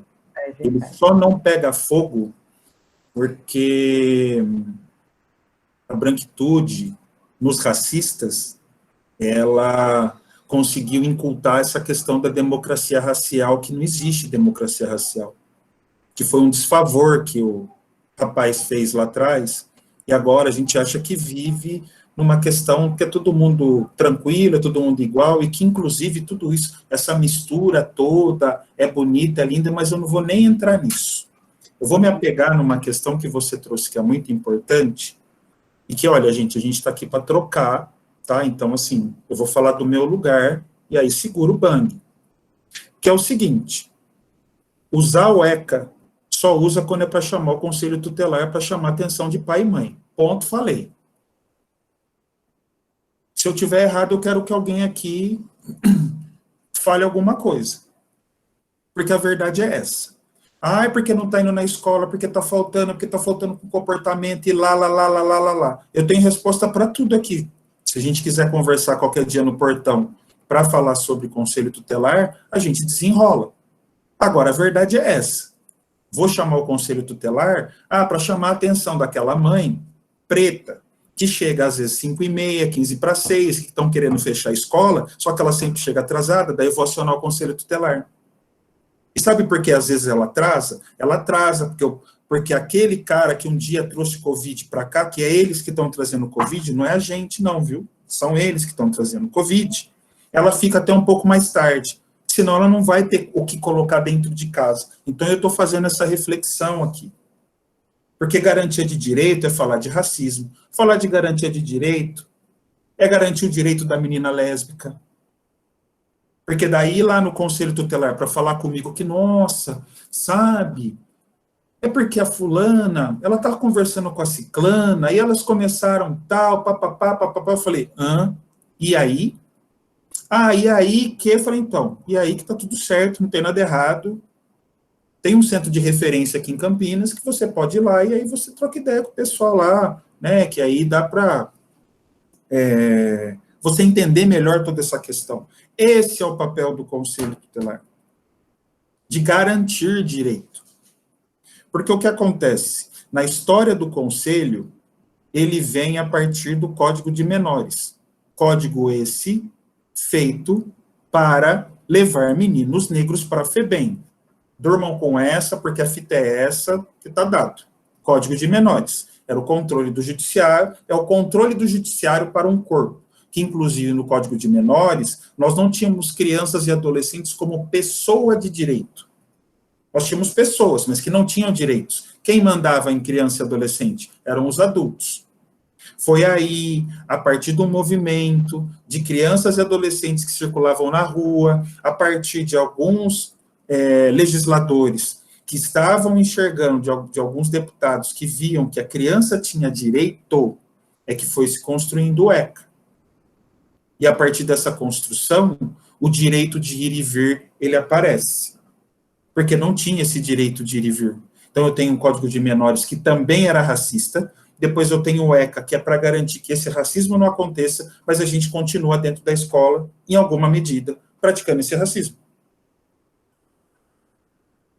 Entendem? Então, assim, nós, quando temos essa disposição, a partir do momento que a gente começa a adquirir conhecimento, a gente está aqui para somar no rolê. Separar, a gente não quer separar ninguém, não, viu, gente? Pelo contrário, viu? Se não tivesse a pandemia, a gente está para tomar uma ceva, para comer churrasco, entendeu? Para comer uma lasanha, comer qualquer coisa. Cara, mano, o que vier, né, tá comendo, é bebe, não é troca ideia, que é até mais gostoso. Não que não seja gostoso trocar essa ideia aqui. Mas as pessoas não podem confundir. Porque se eu posso hoje, com 48, falar tudo que eu estou falando para vocês hoje, há 7, 8 anos atrás eu não ia estar aqui. Quer saber da real? Não ia estar, eu sei disso. Então, oi. Desculpa te interromper, e tu toca numa questão muito bacana, que a gente não quer revanche. Não. O lugar onde a gente vem, da ancestralidade, na nossa ancestralidade, a gente não quer revanche. Tanto que quando a gente pensa nas políticas de ações afirmativas, a gente não pensa só nas pessoas negras, a gente pensa também nas pessoas brancas, pobres. Né? Então, o nosso projeto de sociedade nunca foi um projeto só para negros. Está aí o Abdias do Nascimento, que pensou a sociedade brasileira e tantos outros intelectuais. Então, o nosso projeto é um projeto para todos, não é só para os negros. Né? Quando as pessoas acham que a gente está falando de heré, é só... Não, gente, é um projeto para todos.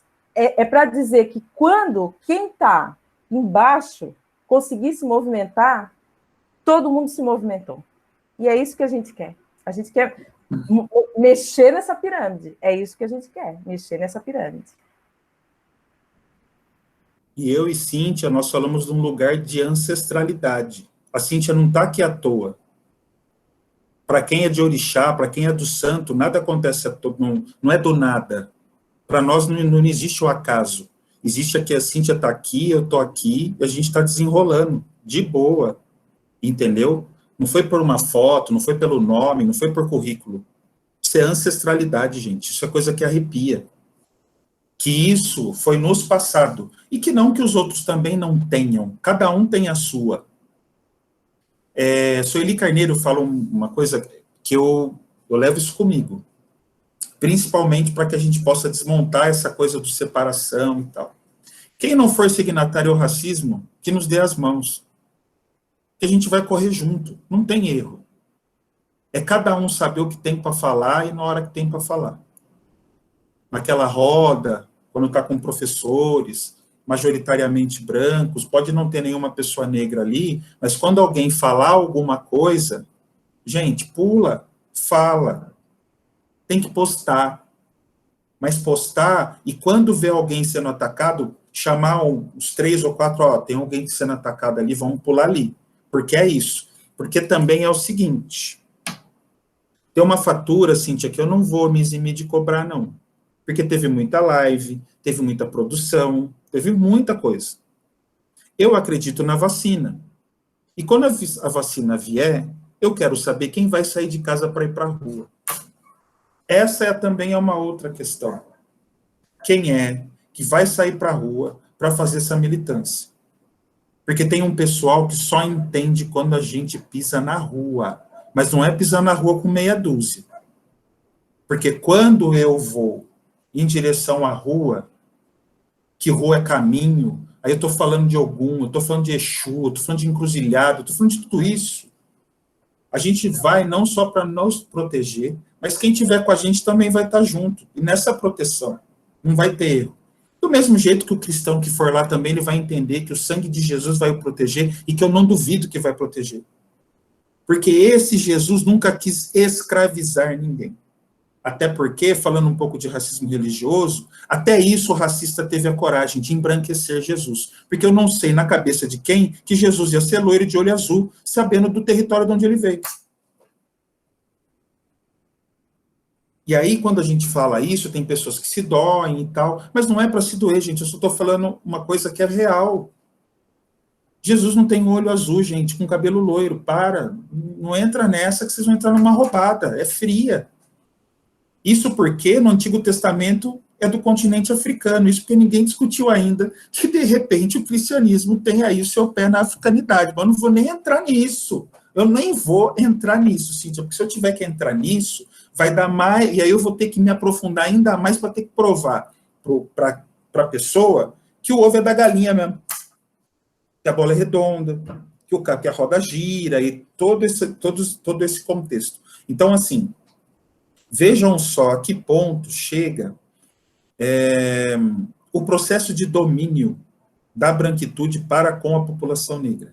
O como chega o domínio de homens para com as mulheres, para com crianças, para com idosos, que aí eu estou falando um pouco da questão do machismo, do sexismo, do patriarcado. Patri, né, de pai, né, de quem detém o poder de, que nunca deveria ter, que até ontem era pátrio poder, e só depois de muita discussão virou, então, poder familiar, que é isso que está no ECA também. Que isso o ECA mostra, que um dia era pátrio poder, que a pessoa pediu pátrio poder de pai, e hoje não, é o poder familiar. Por quê? Porque a família, mãe, pai, e assim por diante. Então, a gente tem muito a refletir, muito para lutar, é descansar a hora que dá para descansar, mas na hora que tiver que ir para o front, tem que ir para o front, com disposição, ou do seu lugar, mas não deixar de avançar. Eu tenho dito que eu não recuo mais, eu avanço. Pode ser que parado, alguém pode imaginar que eu recuei. Pode pensar. Não sabe qual peça eu mexi, não sabe qual a peça que a Cíntia mexeu, não sabe qual a peça que a Renata mexeu, que a Fabiana mexeu, ou que cada um de nós aqui mexeu. Mexam-se. Mexam as peças. Existem estratégias para descolonização e para o desmonte desse processo racista que ainda hoje sustenta o capitalismo. Que aí a gente vai falar de Silvio Almeida e tal, aquele rolê todo.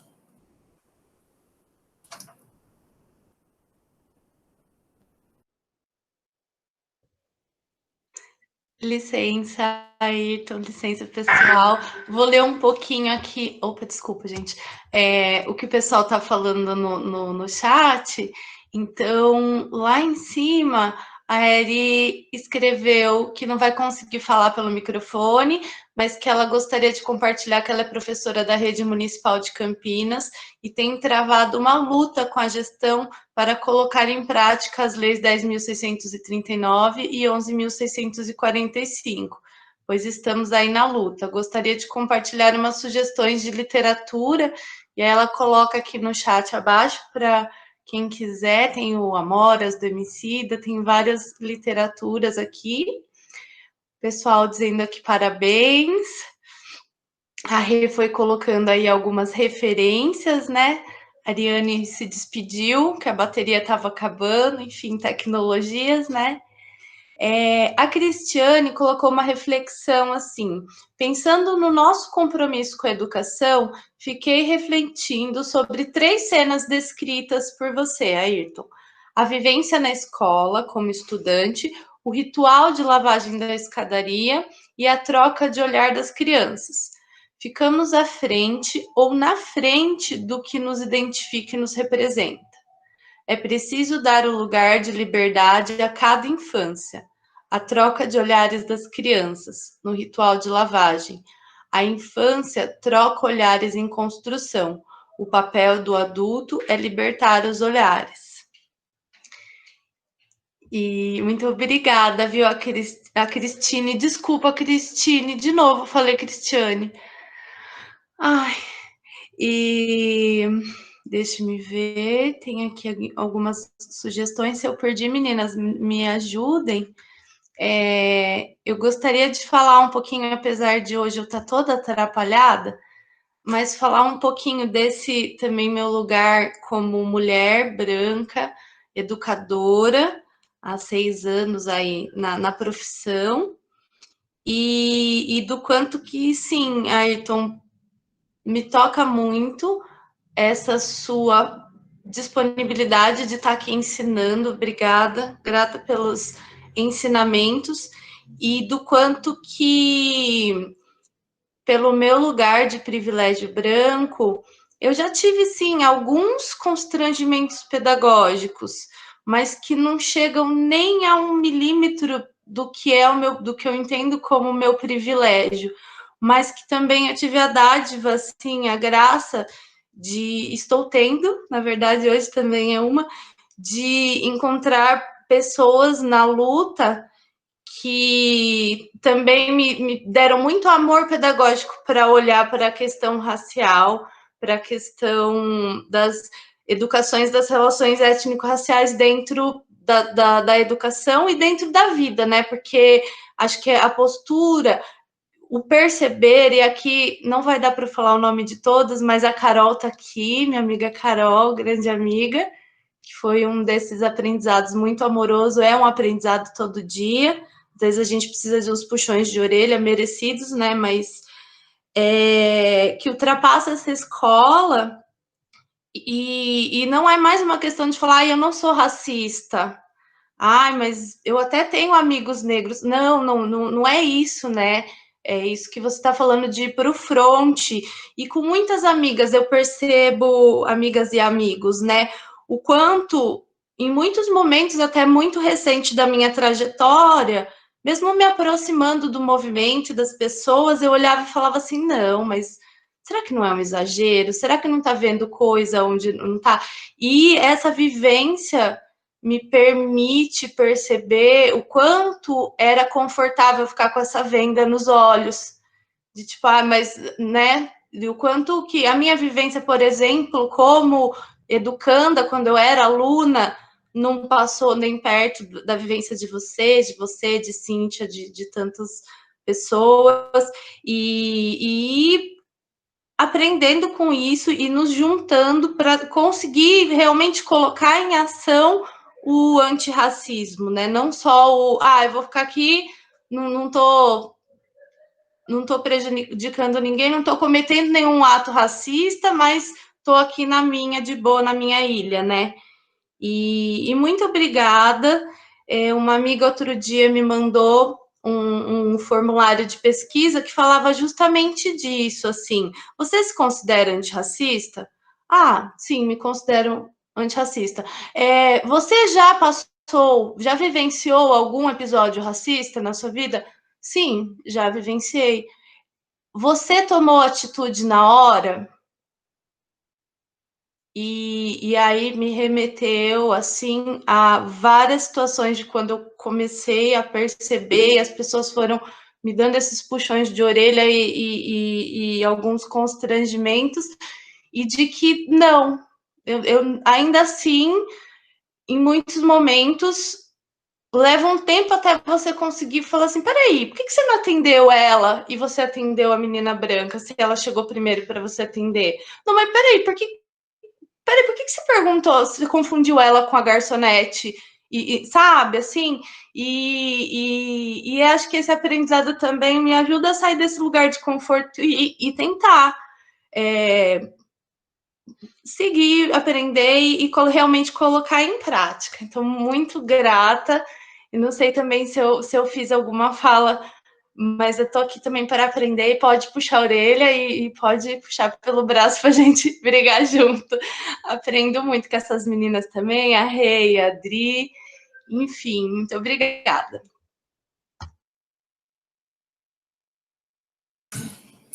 É isso. Assim, a questão de literatura, por exemplo, né?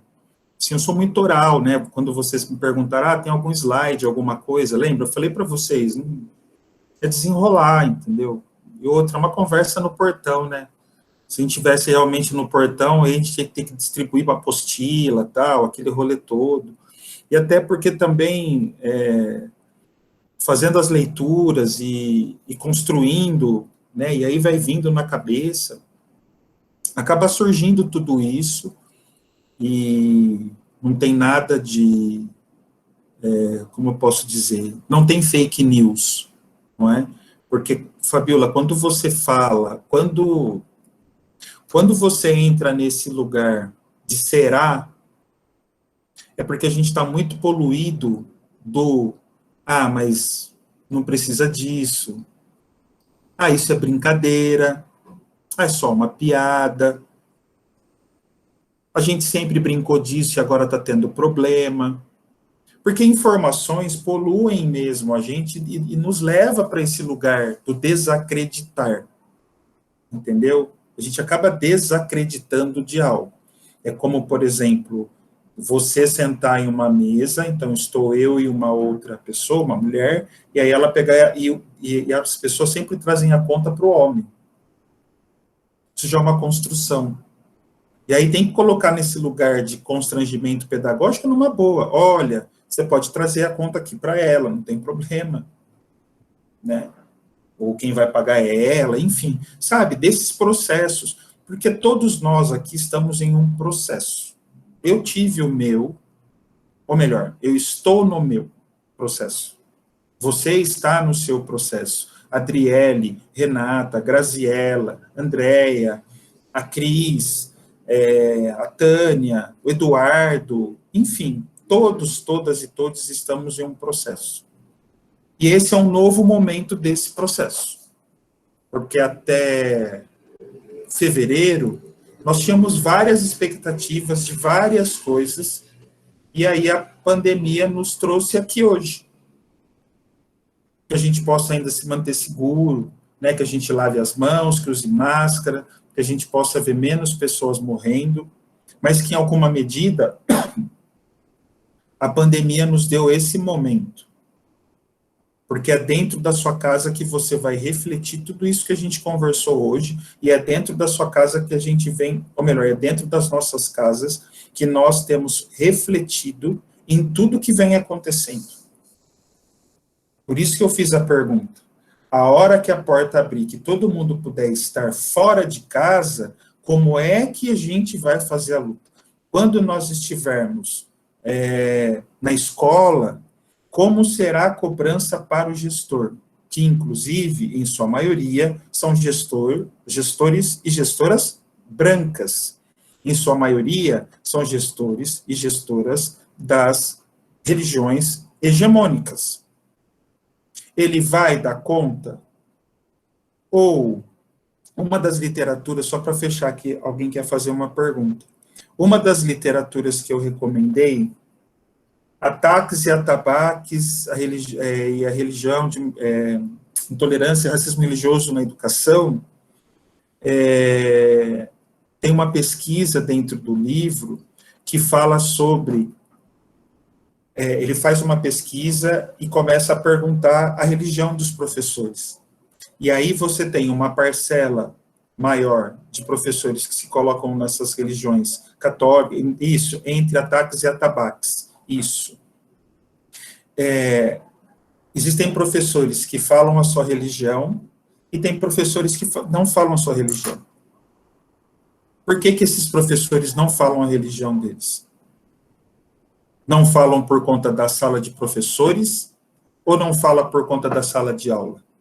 Ou não fala por conta da comunidade escolar? Porque também não vai ser fácil. Porque pode ser que alguém chegue enfiando o pé na porta lá e fale, eu não quero saber, a minha filha não vai saber o que é Xangô. Então, a hora da sua filha saber qual era a tábua de Salomão, estava tudo certo. Não é? Ô, gente, eu não estou falando besteira. Porque tem escolas que a gente tem o crucifixo, mesmo sendo do Estado. Põe lá uma Oxum lá. Por que ninguém pendura Oxum lá? Ninguém quer pendurar Oxum. Ninguém quer colocar São Jorge, ninguém quer colocar Ogum. Não, mas eu também não estou desmerecendo o crucifixo. Gente, o Estado não é laico? Se o Estado é laico, uma das instituições que não deveria ter alguns símbolos são esses espaços. Então, por exemplo, a sua mesa na escola é pessoal, eu sou gestor, aquela mesa minha é pessoal. Se eu fosse gestor, tendo em vista a discussão que eu faço hoje, eu não poderia ter a mesma imagem que eu tenho dentro do Conselho Tutelar na minha mesa. Porque as mesas de atendimento não tem nada, é só o computador e um bloco e uma caneta, que é isso que eu preciso. Na minha mesa, eu tenho outra coisa porque as pessoas não acessam. Agora, a diretora tem uma Bíblia em cima da mesa? Pode? É uma reflexão, gente. Ah, mas é pessoal, então, mas aí você chamou uma mãe lá. E aí você vai lidar com uma questão de intolerância, de racismo religioso. Como que você vai dar conta disso?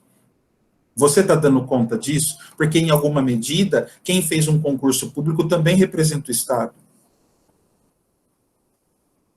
Em alguma medida, ela representa o Estado. Alguém está colocando aqui que não pode. Olha, eu estou para te falar que se der um rolê direitinho em algumas quebradas, você vai descolar Bíblia em cima da mesa. E nem sofre em falar nisso. Vai descolar sim. Não pode. Não pode. Licença aí. Eu acabei de citar que quando eu estava na graduação e fazendo estágios nas escolas, eu passei por mais de uma escola, todo mundo era obrigado a rezar o Pai Nosso antes de começar. E, gente, eu não me falei a coisa que ia fazer. Essas coisas continuam acontecendo sim. Põe o fone, o áudio está bem ruim. Está meio confuso. Pode dizer o mínimo. Então, calma. Porque eu não estou conseguindo fazer funcionar. Foi? Vai devagar. Melhorou? Assim? Melhorou? Assim?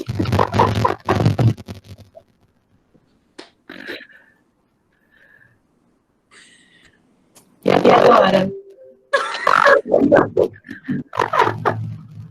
Para você foi normal?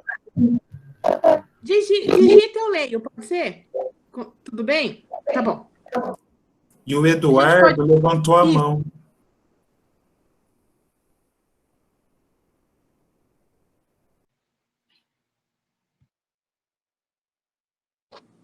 Eduardo?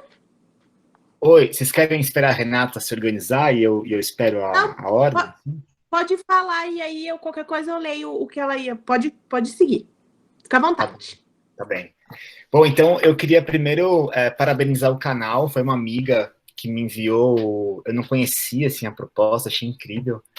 E parabenizar e desejar vida longa, né? O canal, porque sempre agora tem florescido, né, nesse período de pandemia e eu espero que alguns continuem por muito tempo. Agradecer ao Ayrton, né, pela fala, assim, eu também acho que não só com o antirracismo, né, contra o machismo, fascismo, acho que a gente é isso mesmo, né, Ayrton, a gente tem que estar junto e para mim, assim, na política não tem como a gente titubear, né? Acho que a coragem é a primeira virtude política, assim, que a gente... e estar com o corpo mesmo, né? Na rua e violência doméstica, né? Essa história de que, enfim, acho que a gente tem que estar mesmo com a palavra, com o corpo, a gente precisa agir, né? Tem que ter ação mesmo. Essas iniciativas antirracistas, antifascistas, antimachistas. Então, eu concordo contigo em gênero, número e grau. E aí, quando você falou dos processos, Ayrton, assim, eu queria... É importante para mim, talvez, falar, né, como, então, branco, privilegiado. Eu também trabalho em creche, eu trabalho em creche no município de Vinhedo, onde a gente encontra em várias mesas, né, bíblias e crucifixos, e é gozado que realmente eu nunca encontrei uma conta, eu nunca encontrei quadro de Xangô, de Oxóssi na parede, né, então são sempre os mesmos símbolos, né, que a gente encontra nos lugares laicos, teoricamente laicos. E aí, assim, o meu processo, Ayrton, eu queria dividir um pouquinho isso com vocês todos. Eu trabalho em creche, né, já tenho quase 14 anos, e aí eu fiz uma segunda formação em filosofia, fiz mestrado, acabei essa semana passada o doutorado, e tenho seguido, assim, com bastante entusiasmo o canal do professor Silvio Almeida. E aí eu peguei a minha tese, que eu acabei de entregar, e fui ver na bibliografia, e caraca, eu falei, bicho, não tem autor negro, né, não tem, só tem branco, assim, tem bastante mulheres, mas não tem negro. E aí aquilo me deu um incômodo, né, assim, para mim foi quase um auto constrangimento, porque eu falei, porra, não tem nenhum autor, nenhum comentador, ninguém negro. E aí, imediatamente, eu comecei a pegar referências, assim, estou mergulhado agora, né, em Fanon, em Bembe, em Lélia Gonzalez, então, assim, acabei o doutorado e falei, cara, acho que tá faltando um monte de coisa ali, né, assim, então, eu fui colega da Djamila no mestrado, eu lembro que ela estudava Simone de Beauvoir, e assim, o tempo todo com as autoras feministas negras, brasileiras e americanas. Então, ali tinha uma identidade, talvez, né, digamos assim, não só existencial, mas intelectual também sendo formada, né? E aí eu fiquei em dívida, assim, falei, cara, preciso voltar no texto e trabalhar com esses autores. Então, é isso aí, assim, é um processo, a gente está sempre em processo, mas acho importante reconhecer, acho importante dividir com vocês isso, né? Então, eu queria agradecer, parabenizar, e desejar vida longa ao canal. E aí, Ayrton, tamo junto, assim, acho que é isso mesmo, a gente tem que estar...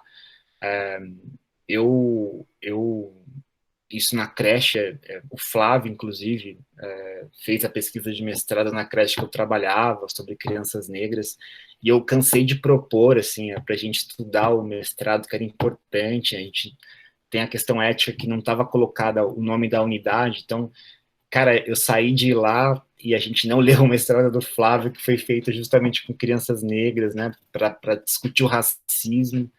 Então, agora, isso era o tempo todo, a gente, né, via atitudes racistas, então é isso, tem que pontuar na hora, né? A gente não pode... Eu acho que uma vez a gente chegar em casa e falar, pô, por que eu não falei nada? Cara, não tem segunda vez, né? A gente tem que falar mesmo, a gente tem que pontuar, a gente tem que... Talvez o constrangimento seja tão grande que a gente cria um impasse no lugar de trabalho. E é isso mesmo. E é isso mesmo. Então, agradecer e, enfim, obrigado.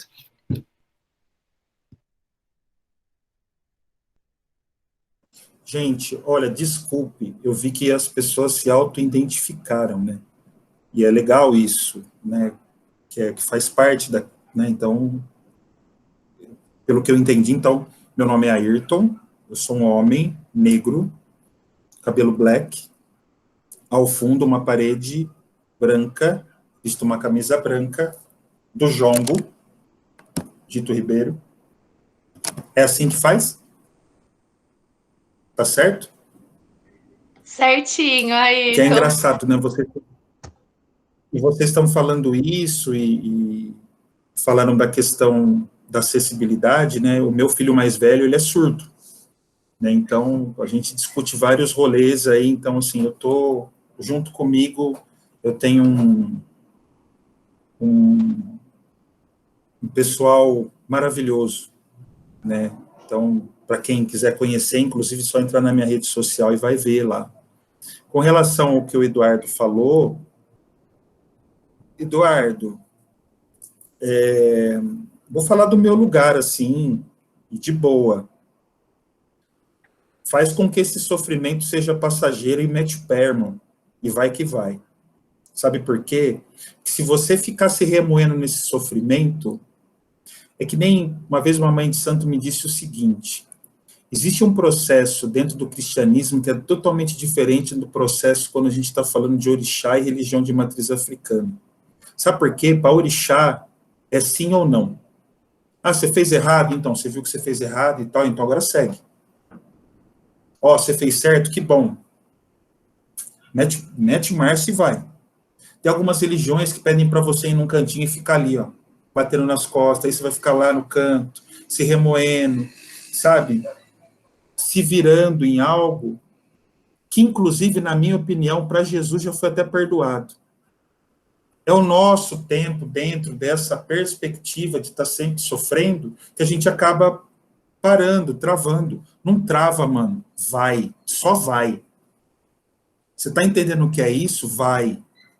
Porque o tempo que você perde se remoendo, porque você não colocou, já que você sabe agora quem é, construa um texto e coloca. Vê quem é o outro parceiro que quer fazer junto e faz. E quando você fala assim, pô, nós estamos juntos, então vamos que vamos. Isso é massa.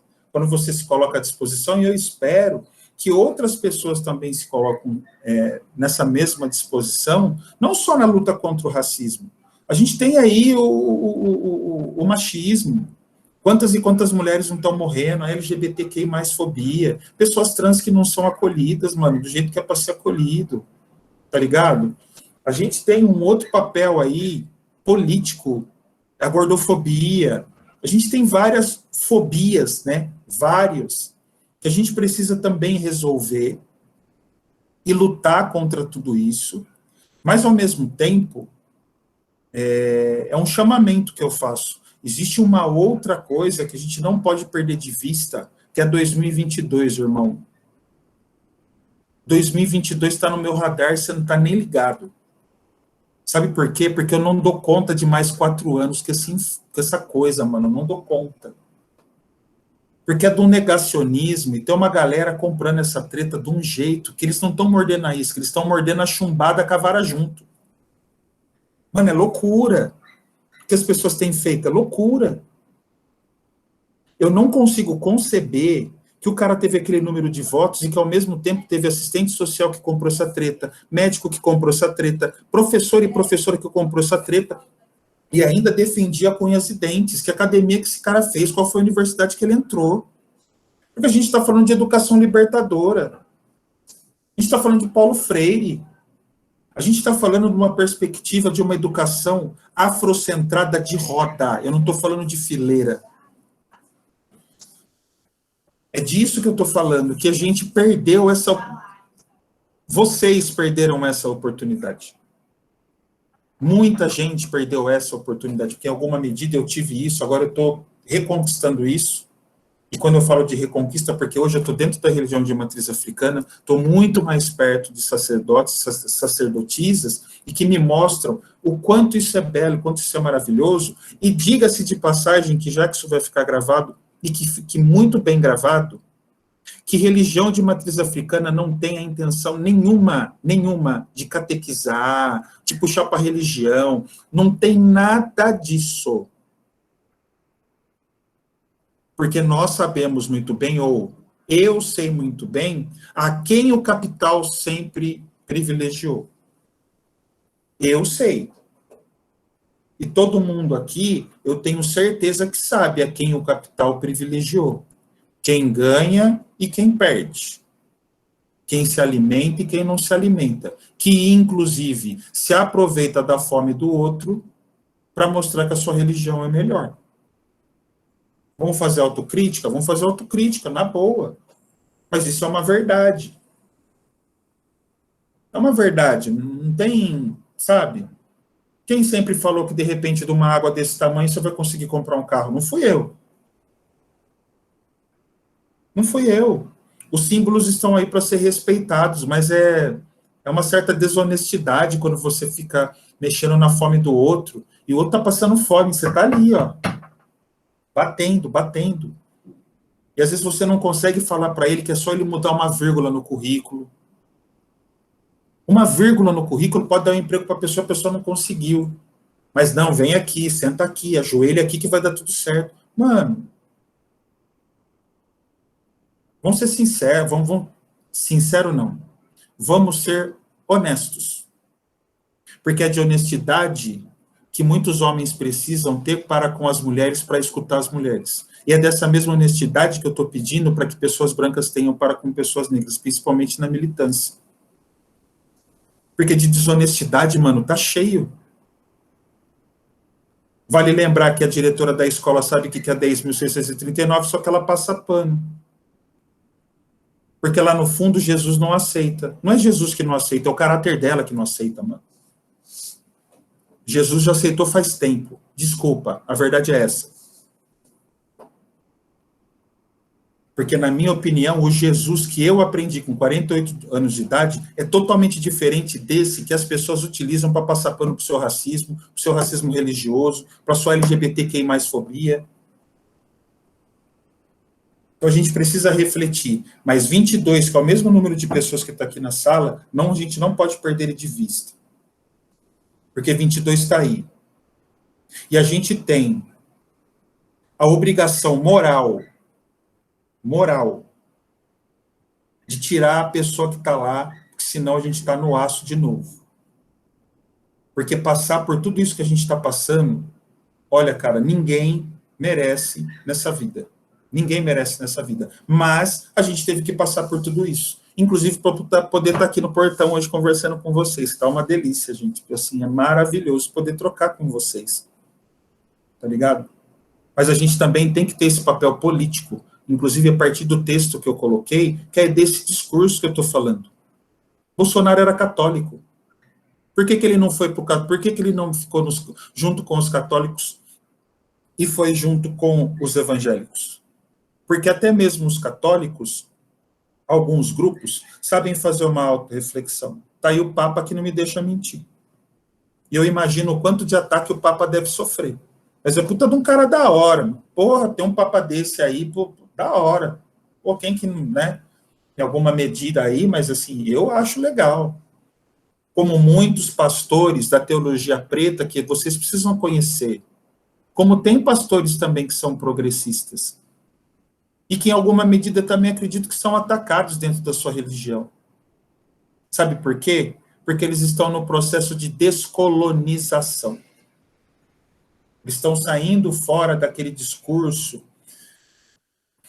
de um versículo que é totalmente interpretado de um jeito errado para te fuder, que no lugar disso o cara utiliza para te engrandecer.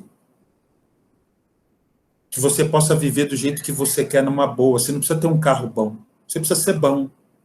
Para eles, não. Porque a partir desse projeto de prosperar, dentro dessa própria Universal, é onde o próprio Edir Macedo uma vez teve uma fala racista dizendo que pessoas brancas não poderiam se relacionar com pessoas negras e tal, por conta de que, em alguma medida, isso também tem um quê de racismo. Como o outro lá disse que são dos africanos, que vem, né, toda praga, tudo isso, tudo aquilo. E que praga que a minha ancestralidade trouxe? O meu tataravô, ele foi escravizado para construir a igreja católica, eu nem cobrei ainda. Porque se toda pessoa negra tivesse que cobrar a partir de todo o processo escravocrata, irmão, na moral, é o que eu falo para todo mundo, eu não vou cobrar em dólar, eu quero o euro. Dólar eu não quero. Quero euro, quero libra esterlina, eu quero tudo esse negócio aí. Eu não vou querer dólar, não, mano. Dólar é furar, não. Quero euro, mano. Quero euro. O processo escravocrata no Brasil, vou trazer uma curiosidade para vocês. Tem um documentário que chama A Última Abolição. É difícil de encontrar, mas se chama A Última Abolição. E em um determinado momento, tem um historiador que ele estudou os movimentos negros nos Estados Unidos a partir da questão da imprensa.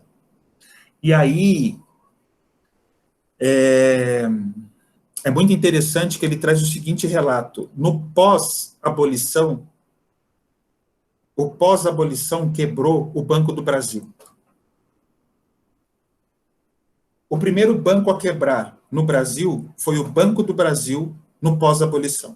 Aí está todo mundo, mas por quê?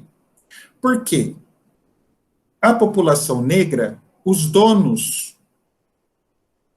dos corpos tinham as pessoas negras no seguro.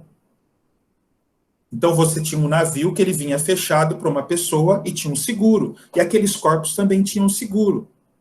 O meu corpo tinha um seguro. Então, ele foi lá, fez um seguro com o Banco do Brasil, aonde 100, 200, 300, 400, né, estavam segurados caso acontecesse alguma coisa, o barco naufragar, o pessoal morrer todo mundo.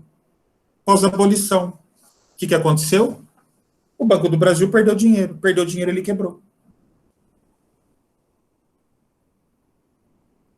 Então, você vê, cara, corpo como objeto. Dá para dizer, então, que um corpo preto é um ato político quando nasce, né, mano?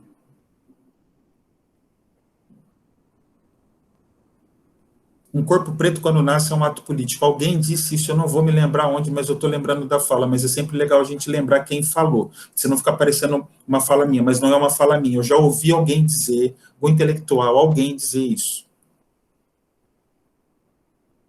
Então, assim, a luta, irmão, é grande. Não sofra. Se eu estivesse perto de você, eu te dar um puta de um abraço gostoso, sabe? Porque é disso que a gente está falando também, tá ligado? De afeto, de acolhimento, sabe? Porque a gente fica bravo também. Eu fico bravo pra caralho. Eu sou, sabe? Eu sou porque eu sou, entendeu?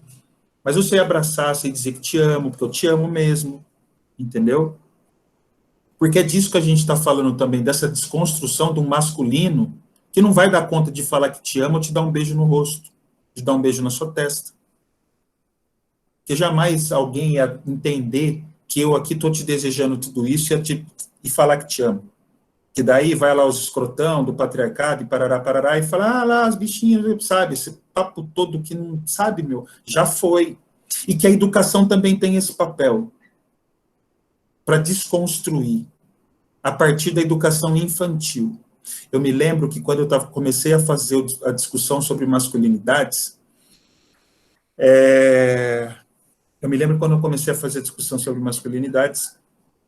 eu estava dentro da Casa de Cultura Tainã, estávamos eu, Ikebanto, Rubens, o Dani, e a gente estava discutindo como a gente ia fazer com o grupo para discutir todas essas questões, e entrou o TC, o mais velho, mestre, nossa, mano, a benção TC.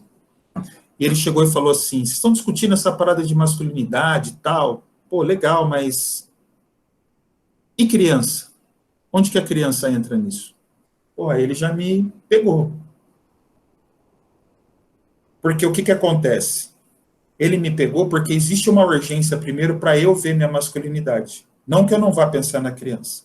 Mas nós vemos a nossa masculinidade é uma urgência para depois a gente poder chegar no outro. Se a gente não resolver o nosso, a gente vai ferrar mais a criança, mais o adolescente, mais o jovem. Por isso que é urgente a discussão sobre masculinidades. Por isso que é urgente a discussão sobre racismo.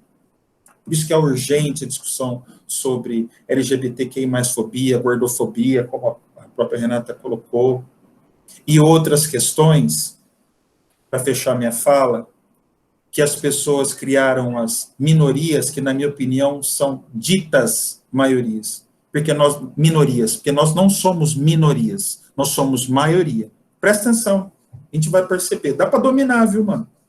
Dá para dar uma invertida aí no rolê. A gente já começou, um pouquinho a gente já começou, né, na eleição, com eleições com mulheres negras, entendeu? Mulheres trans. Porra, velho, é isso, sabe? Que o Brasil é isso. O Brasil não é aquele ministério só branco.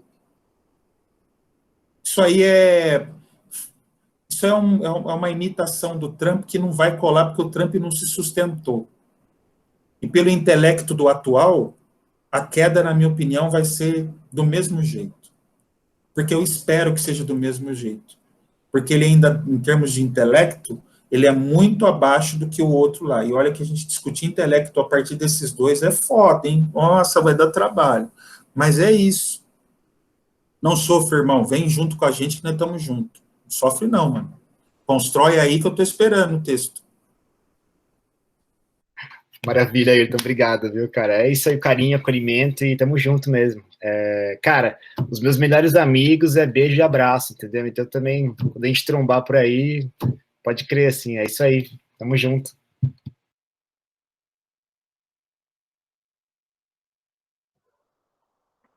Nossa, só agradecer mesmo esse bate-papo, que foi maravilhoso. Arrepiei aqui em vários momentos.